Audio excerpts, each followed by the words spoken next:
Have you ever felt fear gripping your heart? Have you ever felt it holding you back from your dreams, ambitions, and the life you want to live? It's a feeling we all know too well, that icy grip that clenches our heart when we face the unknown. It's an emotion that's universal, no matter who you are, where you come from, or what you do. It's fear. Fear, in its many forms, can be a formidable obstacle. It can keep us from taking risks, from reaching out, from making the leaps that lead us to growth and fulfillment. It has the power to paralyze our potential, to shadow our dreams, and to keep us from becoming the very best versions of ourselves. Yet imagine a life where fear doesn't dictate your actions. A life where you can face your fears, not with trembling, but with courage and peace. In the Bible, in the book of 2 Timothy, it says, "For God did not give us a spirit of fear, but of power, love, and self-discipline." This single verse holds a profound message about fear and how to overcome it. It's like a roadmap, guiding us towards understanding and conquering our fears. Firstly, let's consider the idea that God did not give us fear. This suggests that fear is not something inherently part of us. It's not a divine gift or a natural part of our spiritual makeup.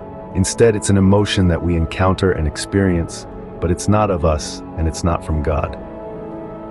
Now let's move on to what God did give us: power, love, and self-discipline.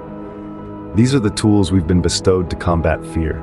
Power, as mentioned here, is not about physical strength or worldly influence. Instead, it's about inner strength, the courage to face challenges, and the resilience to persevere in spite of them. It's the power to stand up to fear, to confront it, and to overcome it. Next is love. Love is a potent force. It's the bond that connects us, the force that drives us, and the emotion that can conquer fear. Love is about compassion, empathy, and understanding, not just for others, but also for ourselves. When we truly love ourselves, we realize that we deserve more than to be held back by fear. Lastly, we have self-discipline. This is the tool that helps us control our reactions to fear. It's about self-control, mindfulness, and being present. It's about choosing not to let fear dictate our actions, but instead using our power and love to guide us. So you see, fear is not from God. Instead, He has given us power, love, and self-discipline, the very tools we need to overcome fear. Now, knowing this, how can we apply it to our lives? How can we use this knowledge to overcome our fears? As we delve deeper into the wisdom of 2 Timothy 1:7, we find practical ways to apply this understanding to our everyday life. It's about recognizing the essence of faith, the importance of trusting in God's promise. When you rise in the morning, remember, you rise with the power, love, and self-discipline that God has bestowed upon you. Carry these gifts with you as you navigate through your day. When you face challenges, remind yourself of these gifts. Lean into your faith, trust in His promise. When fear tries to creep in, remind yourself of God's promise. You are not given a spirit of fear, but of power, love, and self-discipline. Each day we have a choice: to let fear control our actions, or to rely on the divine promise that fuels our courage. So embrace the power, love, and self-discipline that God has given you. Don't let fear control your life. Instead, let God's promise guide you. So remember, fear does not define you. You are more than your fears. This journey we've embarked on today, exploring 2 Timothy 1:7, is a testament to that. The scripture reminds us that fear is not a component of our spirit given by God.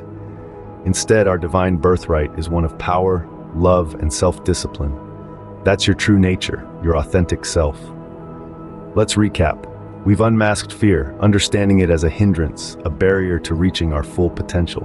We've examined and embraced the promise within 2 Timothy 1:7.